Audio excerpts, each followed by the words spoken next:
ಬಹಳಷ್ಟು ವರ್ಷಗಳ ಬೇಡಿಕೆ ಆಗಿತ್ತು. ನಾವು ಪ್ರತಿ ಬಾರಿ ಚುನಾವಣೆಗೆ ಮತಯಾತ್ರೆಗೆ ಬಂದಾಗ ಈ ಊರಿನವ್ರದ ಪ್ರಶ್ನೆ ಒಂದೇ, ನಮಗೆ ರಸ್ತೆ ಆಗ್ಬೇಕು, ನಮಗೆ ರಸ್ತೆ ಆಗ್ಬೇಕು ಅನ್ನೋದು ಒಂದೊಂದು ಪ್ರಶ್ನೆ ಆಗಿತ್ತು.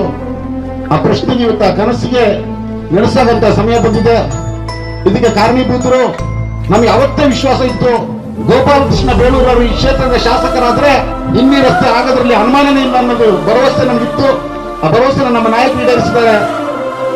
ಈ ಭಾಗದ ಅಭಿವೃದ್ಧಿ ಪರವಾಗಿ ಬಂದು ಇವತ್ತು ಶಂಕುಸ್ಥಾಪನೆಯನ್ನು ಮಾಡಿದ್ದೀನಿ. ನನಗೂ ಖುಷಿಯಾಗಿದೆ. 2,71,00,000 ಈ 2 ಭಾಗಕ್ಕೂ ಹಾಕಿದ್ದೀವಿ. ಉಳಿಕೆದು 1,60,00,000 ಸದ್ಯದಲ್ಲಿ ಅದು ಸಹ ಬರುತ್ತೆ. ಈ ಭಾಗದ ಜನರಿಗೆ ರಸ್ತೆ ನೀರುಗಳನ್ನು ಕೊಡುವ ವ್ಯವಸ್ಥೆಯಲ್ಲಿ ಗೋಪಾಲಕೃಷ್ಣ ಬೇಳೂರು ಮಾಡೇ ಮಾಡ್ತೇನೆ ಮತ್ತೆ ಬರೆದಿರ್ತೇನೆ.